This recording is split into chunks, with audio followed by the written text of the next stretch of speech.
तो दोस्तों आज की इस वीडियो में हम सिंधु घाटी सभ्यता से संबंधित 35 महत्वपूर्ण प्रश्न देखेंगे जो आप सभी के आने वाले एग्जाम के लिए महत्वपूर्ण होंगे। तो इसलिए वीडियो पूरा एंड तक देखते रहिए। तो चलिए आज का वीडियो शुरू करते हैं। तो यहाँ पर आज का पहला क्वेश्चन है, सिंधु घाटी सभ्यता को अन्य किस नाम से जाना जाता है। तो देखिए सबसे पहले मैं आपको बता दूं कि इस वीडियो में आपको जितने 35 क्वेश्चन करवाऊंगा तो उनमें से आपको प्रत्येक क्वेश्चन का आंसर नीचे कमेंट बॉक्स में बताने की कोशिश करनी है ताकि आप इस वीडियो के माध्यम से अपना रिवीजन कर सकें। और वीडियो लास्ट में आपको अपने स्कोर बताना है कि आपने इन 35 क्वेश्चन में से कितने क्वेश्चन का राइट आंसर दिए। तो इसका आंसर ऑप्शन सी हो जाएगा, हड़प्पा सभ्यता। तो देखिए जो सिंधु घाटी सभ्यता है इसे हड़प्पा सभ्यता भी कहा जाता है, क्योंकि देखिए सिंधु घाटी सभ्यता में सबसे पहले खोजा गया शहर कौन सा था, तो हड़प्पा था। इसलिए सिंधु घाटी सभ्यता को हड़प्पा सभ्यता भी कहा जाता है। चलिए अगला क्वेश्चन है, सिंधु घाटी की सभ्यता निम्नलिखित में से किस सभ्यता के समकालीन नहीं थी। तो देखिए इसमें बताना है कि जो सिंधु घाटी सभ्यता थी इन चार ऑप्शन में से किस सभ्यता के समकालीन नहीं थी। तो यहाँ पर देखते हैं, तो जो मिस्र की सभ्यता थी इसके समकालीन भी थी, मेसोपोटामिया की सभ्यता के समकालीन भी थी, क्रीट की सभ्यता के समकालीन भी थी, लेकिन ग्रीक की सभ्यता के समकालीन नहीं थी। तो इसका आंसर ऑप्शन डी हो जाएगा, जो सिंधु घाटी सभ्यता थी वो ग्रीक की सभ्यता के समकालीन नहीं थी। चलिए अगला क्वेश्चन है, सिंधु घाटी की सभ्यता में घोड़े का अवशेष कहाँ मिले हैं। तो देखिए सिंधु घाटी सभ्यता में घोड़े का अवशेष कहाँ से प्राप्त हुए थे, तो ये सुरकोटड़ा से हुए थे। तो इसका आंसर ऑप्शन ए हो जाएगा, सुरकोटड़ा से। अब देखिए कहाँ पर है ये, तो ये गुजरात के कच्छ जिले में स्थित एक महत्वपूर्ण स्थल है जहाँ से घोड़े का अवशेष मिले थे। चलिए अगला क्वेश्चन है, सिंधु घाटी स्थल कालीबंगन किस प्रदेश में है। तो देखिए सिंधु घाटी का स्थल है कालीबंगन, इसे कालीबंगा भी कहा जाता है।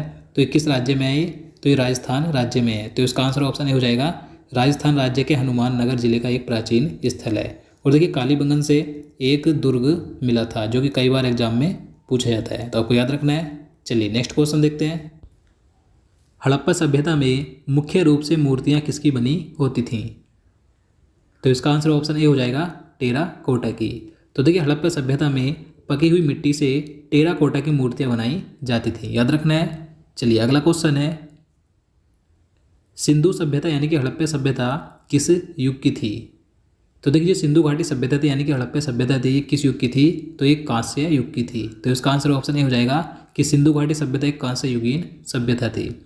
नेक्स्ट क्वेश्चन है, सिंधु घाटी सभ्यता के लोगों का मुख्य व्यवसाय क्या था। तो देखिए कई बार क्वेश्चन पूछा जाता है तो महत्वपूर्ण है। तो सिंधु घाटी सभ्यता के लोगों का मुख्य व्यवसाय था कृषि। तो इसका आंसर ऑप्शन डी हो जाएगा, कृषि। देखिए इसके साथ यहाँ के लोग व्यवसाय और पशुपालन भी करते थे, लेकिन मुख्य व्यवसाय था कृषि। देखिए कृषि में ये लोग अनेक फसल की खेती करते थे जैसे कि गेहूँ, जौ और कपास, याद रखना है। चलिए आगे देखते हैं, सिंधु घाटी सभ्यता के निवासी थे। तो देखिए ये क्वेश्चन भी कई बार एग्जाम में पूछा जाता है, तो मोस्ट इंपॉर्टेंट है कि जो सिंधु घाटी सभ्यता के लोग थे या यहाँ के निवासी थे वे कैसे थे, तो वे शहरी थे। तो इसका आंसर ऑप्शन भी हो जाएगा, शहरी। क्योंकि देखिए जो सिंधु घाटी सभ्यता थी ये एक नगरीय सभ्यता थी, जबकि जो वैदिक सभ्यता थी वो एक ग्रामीण सभ्यता थी, लेकिन सिंधु घाटी सभ्यता शहरी यानी कि एक नगरीय सभ्यता थी। अगला क्वेश्चन है, सिंधु सभ्यता के घर किससे बनाए जाते थे। तो देखिए जो सिंधु घाटी सभ्यता के निवासी थे तो ये किस प्रकार के घर बनाते थे, तो ये ईंटों से घर बनाते थे। तो इसका आंसर ऑप्शन ए हो जाएगा, ईंटों से। क्योंकि जो सिंधु घाटी सभ्यता थी ये एक नगरीय सभ्यता थी, यहाँ के लोग ईंटों से बने मकानों में रहते थे यानी कि घरों में रहते थे। अगला क्वेश्चन है, हड़प्पावासी किस वस्तु के उत्पादन में सर्वप्रथम थे। तो इसका राइट आंसर ऑप्शन सी हो जाएगा, कपास। तो देखिए जो हड़प्पावासी थे ये सबसे ज़्यादा किस वस्तु का उत्पादन करते थे, तो कपास का उत्पादन करते थे। कपास की खेती की शुरुआत सर्वप्रथम हड़प्पावासियों ने ही शुरू की थी, याद रखना है। चलिए आगे देखते हैं, निम्नलिखित विद्वानों में से हड़प्पा सभ्यता का सर्वप्रथम खोजकर्ता कौन था। तो देखिए हड़प्पा सभ्यता की खोज सर्वप्रथम किसने की थी, तो दयाराम साहनी ने की थी। तो इसका आंसर ऑप्शन ए हो जाएगा, दयाराम साहनी ने। कब की थी, 1921 में, याद रखना है। चलिए अगला क्वेश्चन है, सिंधु घाटी सभ्यता में खोजा गया पहला शहर कौन सा था। तो देखिए मैंने आपको पहले ही बता दिया है कि सिंधु घाटी सभ्यता में सबसे पहले खोजा गया शहर कौन सा था। तो इसका आंसर आप नीचे कमेंट बॉक्स में ज़रूर बताइएगा। तो इसका आंसर ऑप्शन ए हो जाएगा, हड़प्पा। हड़प्पा की खोज 1921 में दयाराम साहनी ने की थी, जो कि सिंधु घाटी सभ्यता में खोजा गया सबसे पहला शहर था। अगला क्वेश्चन है, सिंधु सभ्यता का पतन नगर यानी कि बंदरगाह कौन सा था? तो देखिए महत्वपूर्ण प्रश्न है, कई बार एग्जाम में क्वेश्चन देखने को मिलता है। तो इसका आंसर ऑप्शन भी हो जाएगा लोथल। लोथल सिंधु घाटी सभ्यता का प्रमुख बंदरगाह था। देखिए कहाँ पर है लोथल? तो एक गुजरात के भाल क्षेत्र में स्थित है। देखिए इसकी खोज 1954 में रंगनाथ राव ने की थी, तो आपको याद रखना है। चलिए नेक्स्ट क्वेश्चन है,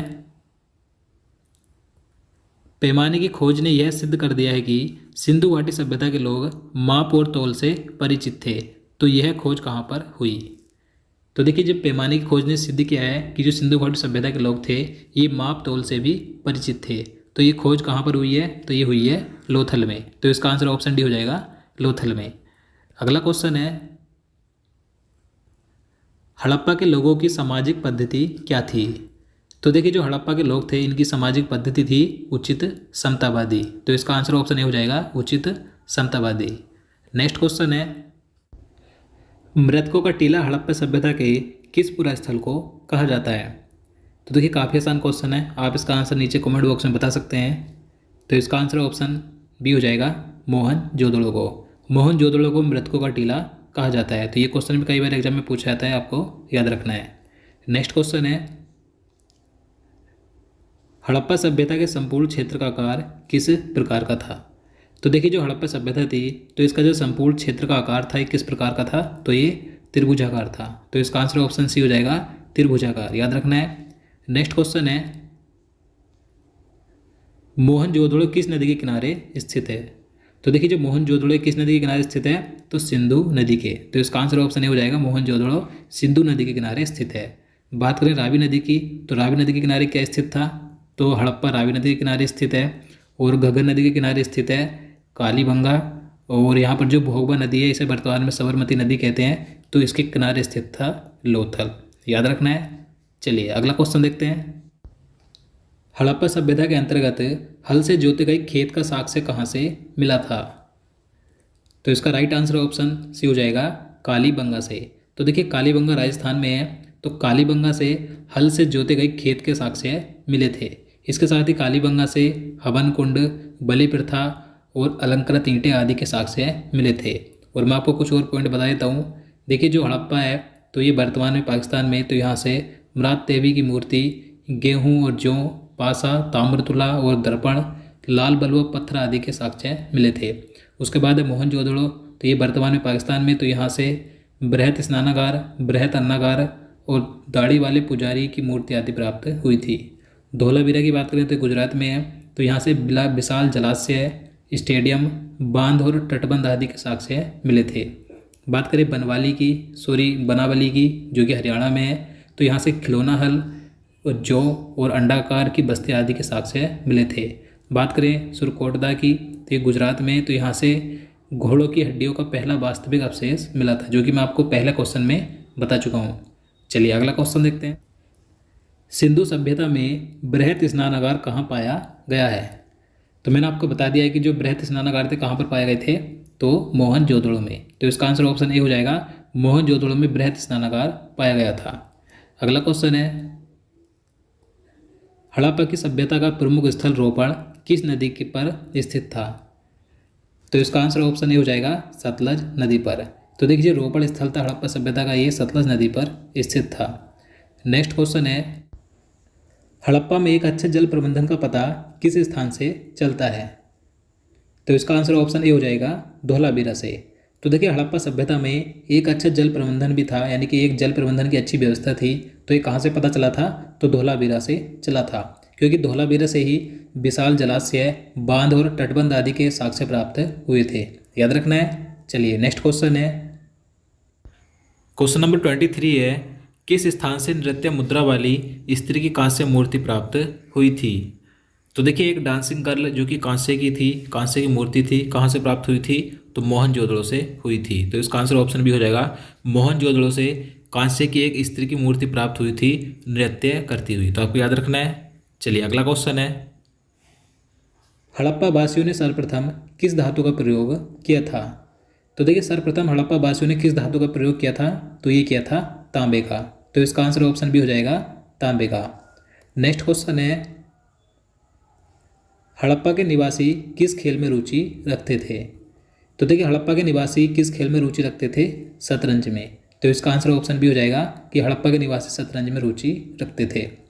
नेक्स्ट क्वेश्चन है, मोहनजोदड़ो का शाब्दिक अर्थ क्या है? तो देखिए मैंने आपको पहले बताया था कि जो मोहनजोदड़ो है इसे मृतकों का टीला कहा जाता है, तो यही इसका शाब्दिक अर्थ होता है। तो इसका आंसर ऑप्शन ए हो जाएगा, मृतकों का टीला ये इस मोहनजोदड़ो का शाब्दिक अर्थ है। अगला क्वेश्चन है, सिंधु घाटी सभ्यता का सबसे बड़ा स्थल कौन सा है? तो देखिए सिंधु घाटी सभ्यता का सबसे बड़ा स्थल है मोहनजोदड़ो। तो इसका आंसर ऑप्शन डी हो जाएगा, मोहनजोदड़ो सिंधु घाटी सभ्यता का सबसे बड़ा स्थल था। नेक्स्ट क्वेश्चन है, मोहनजोदड़ो में सबसे बड़ा भवन कौन सा है? तो अब बात करें मोहनजोदड़ो में सबसे बड़ा भवन कौन सा था, तो उसका नाम है धान्यागार। तो इसका आंसर ऑप्शन डी हो जाएगा, धान्यागार मोहनजोदड़ो में सबसे बड़ा भवन था। नेक्स्ट क्वेश्चन है, सिंधु घाटी सभ्यता की लिपि कौन सी है? तो देखिए सिंधु घाटी सभ्यता की लिपि कौन सी थी, तो ये ज्ञात नहीं है। तो इसका आंसर ऑप्शन डी हो जाएगा कि सिंधु घाटी सभ्यता की कोई भी लिपि अभी तक ज्ञात नहीं हुई है। अगला क्वेश्चन है, सिंधु घाटी सभ्यता के शहरों की गलियां कैसी थीं? तो देखिए सिंधु घाटी सभ्यता के शहरों की गलियां थीं चौड़ी और सीधी। तो इसका आंसर ऑप्शन ए हो जाएगा, चौड़ी और सीधी। और यहाँ की सड़कें एक दूसरे को समकोण पर काटती थीं, याद रखना है। चलिए अगला क्वेश्चन है, कालीबंगा का अर्थ क्या है? तो देखिए जो कालीबंगा है इसे कालीबंगन कहा जाता है, मैंने आपको बता दिया पहले भी। तो कालीबंगा का अर्थ क्या होता है? काले रंग की चूड़ियाँ। तो इसका आंसर ऑप्शन बी हो जाएगा, काले रंग की चूड़ियाँ। अगला क्वेश्चन है, हड़प्पा या सिंधु घाटी सभ्यता में पवित्र पशु कौन थे? तो देखिए सिंधु घाटी सभ्यता में पवित्र पशु किसे माना जाता था? तो कुबड़ वाला बैल और एक श्रृंग युक्त पशु। तो इसका आंसर ऑप्शन सी हो जाएगा। और देखिए यहाँ पर जो मोहरें थी, इस सभ्यता में जो मोहरें थी, तो उन पर कुबड़ वाला जो बैल था तो इसका अधिक चित्र मिलता है। इसके साथ ही एक श्रृंग युक्त पशु का चित्र भी मिलता है यहाँ की मोहरों पर। चलिए नेक्स्ट क्वेश्चन है, सिंधु घाटी सभ्यता के लोगों का मुख्य भोजन क्या था? तो इसका आंसर ऑप्शन भी हो जाएगा, गेहूं और जौ। जैसे कि मैंने आपको पहले ही बताया था कि जो सिंधु घाटी सभ्यता थी तो यहाँ के लोग अधिकतर किसकी खेती करते थे? गेहूं की, जौ की और कपास की। तो यहाँ के लोगों का मुख्य भोजन था गेहूं और जौ। अगला क्वेश्चन है, हड़प्पा सभ्यता का कुल क्षेत्रफल कितना है? तो देखिए हड़प्पा सभ्यता का कुल क्षेत्रफल कितना है, तो 12,99,600 वर्ग किलोमीटर है, लगभग 13 लाख वर्ग किलोमीटर है। तो इसका आंसर ऑप्शन हो जाएगा, लगभग 13 लाख वर्ग किलोमीटर। सही मैंने यहाँ पर आपको बता दिया है। तो अगला क्वेश्चन है, सिंधु घाटी सभ्यता जानी जाती है? तो देखिए जो सिंधु घाटी सभ्यता ये किस लिए जानी जाती है, तो ये अपने नगर नियोजन के लिए जानी जाती है, क्योंकि ये एक नगरीय सभ्यता थी। तो इसका आंसर ऑप्शन ये हो जाएगा, नगर नियोजन के लिए। तो दोस्तों आज के लिए इतना ही। उम्मीद करता हूँ आपको वीडियो पसंद आया हो। अगर आपको वीडियो अच्छा लगा हो, आपके लिए हेल्पफुल हो, तो प्लीज़ वीडियो को लाइक और शेयर करना, साथ ही चैनल को भी सब्सक्राइब कर लेना। और देखिए अगर आप किसी भी टॉपिक पर वीडियो चाहते हैं तो आप नीचे कमेंट बॉक्स में बता सकते हैं। अगर आप किसी भी टॉपिक पर कहोगे तो मैं उस पर वीडियो बना दूंगा। तो दोस्तों मिलते हैं नेक्स्ट वीडियो में। जय हिंद, जय भारत।